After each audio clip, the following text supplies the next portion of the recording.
Welcome.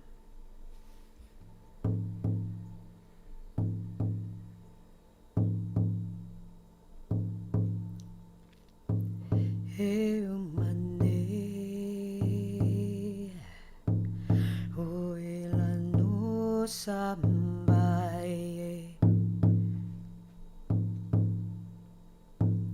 Eumane Olai Kozingabu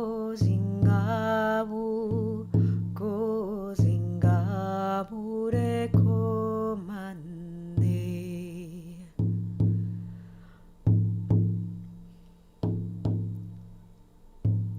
Eumane Ose Uli Umase Ungorado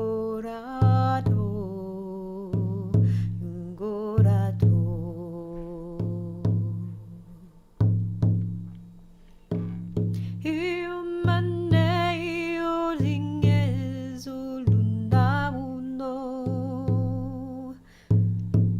Makoke Yorobazumo Mezunde Unozeo.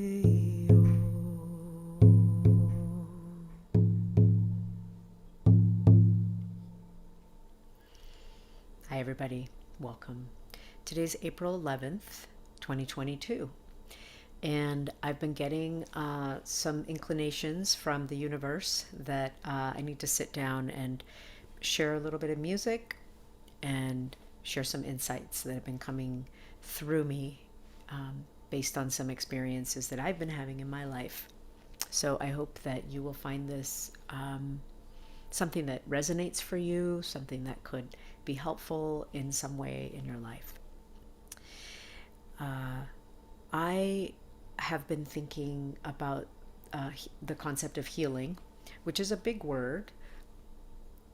Millions of people write about it, study it, practice it, talk about it.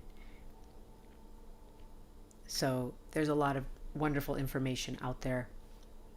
I've just been thinking about one concept that I wanted to talk about today, and that is this idea of the inner healing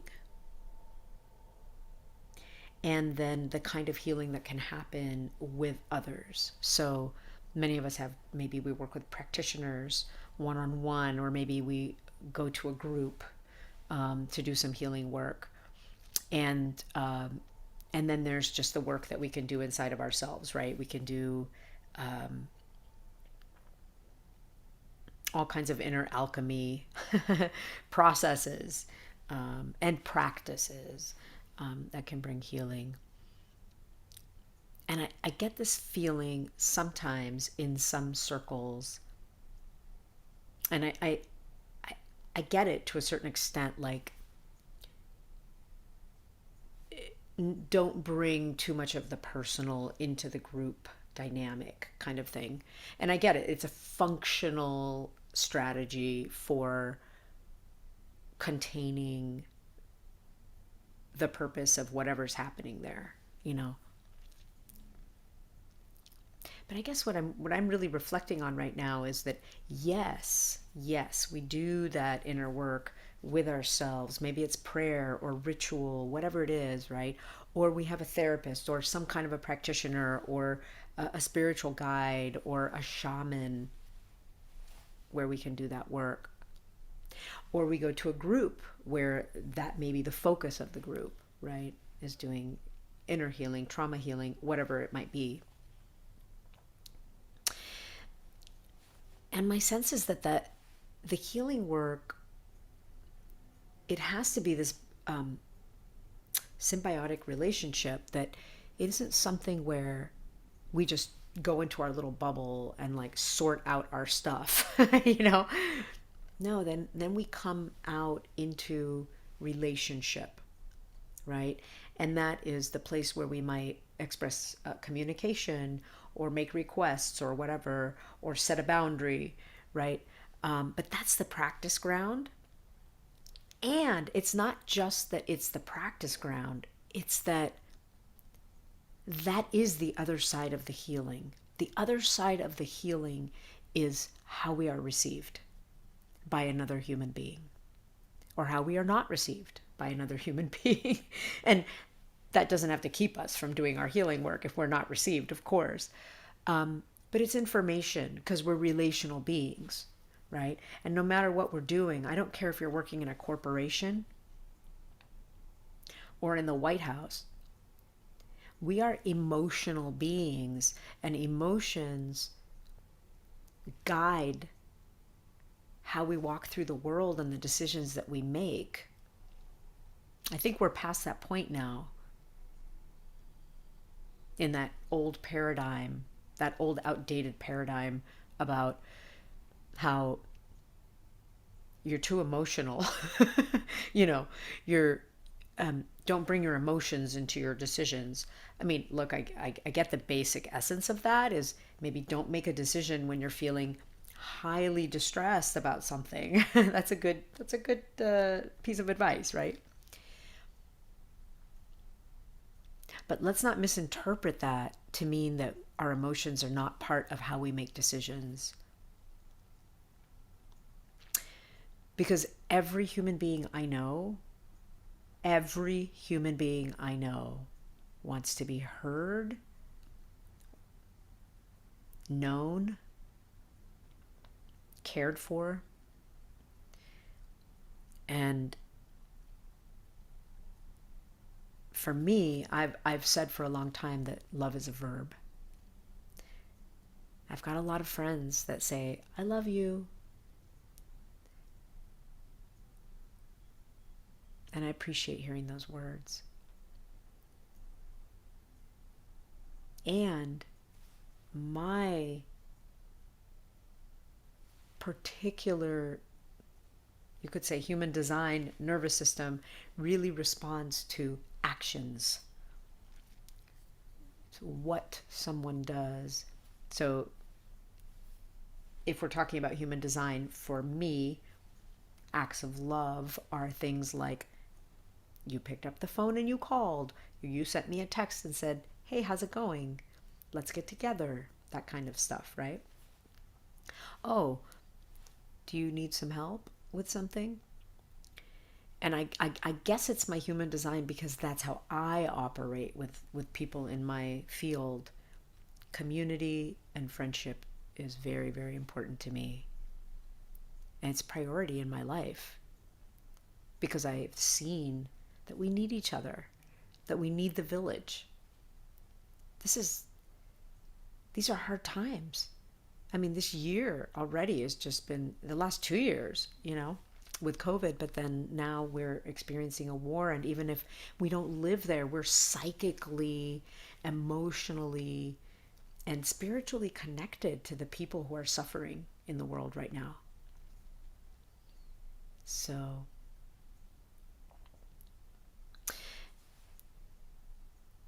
this is not to say that everyone always needs to be available for everything. I want to be really clear about that.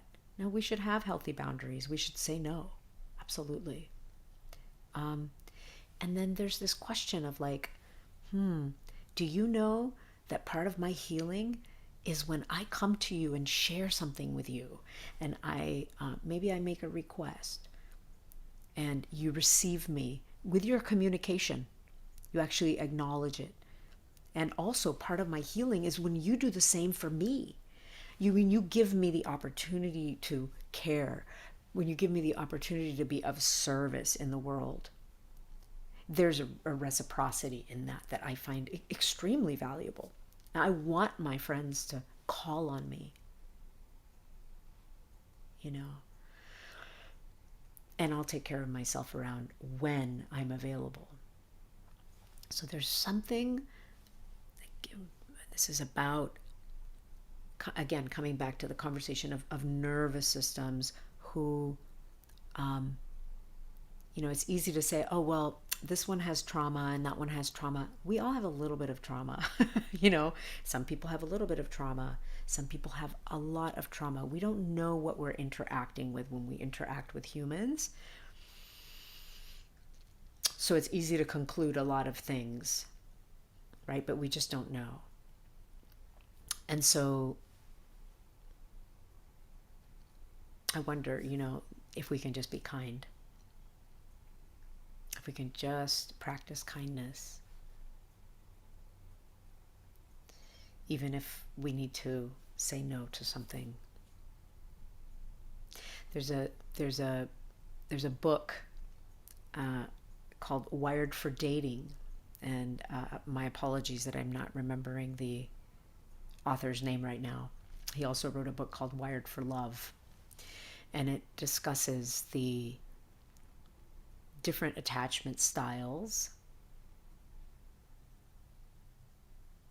and how those differing attachment styles will have a different experience in relationship with people when you're beginning to date and have relationships.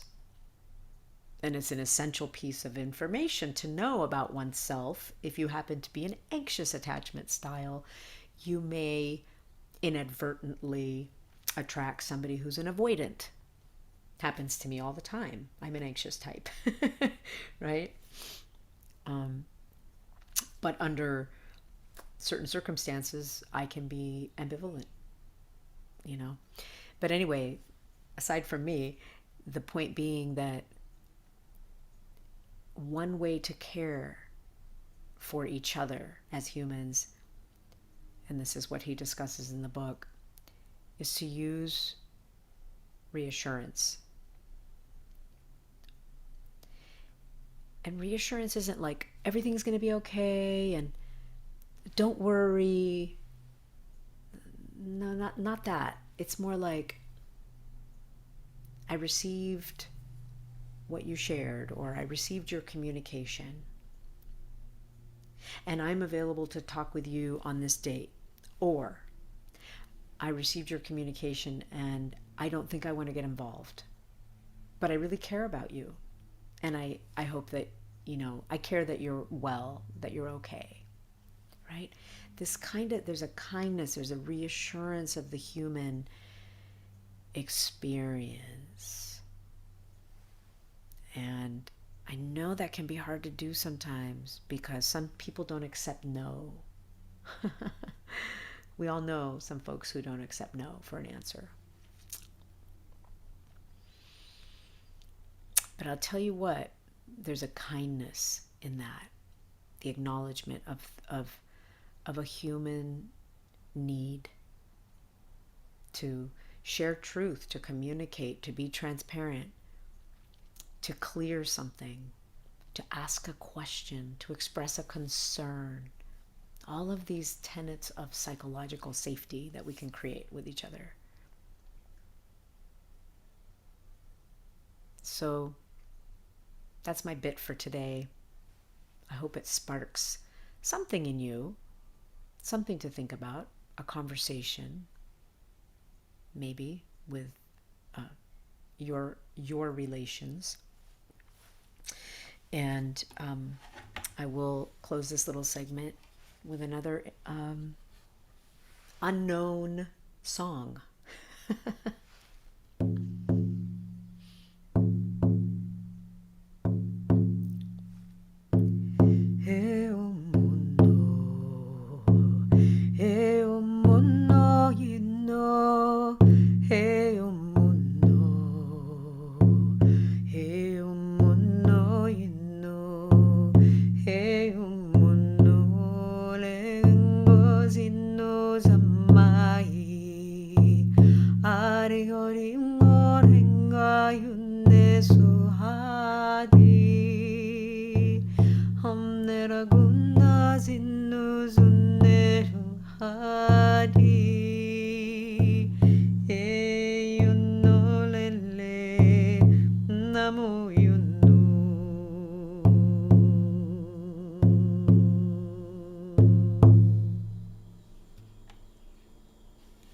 Be well.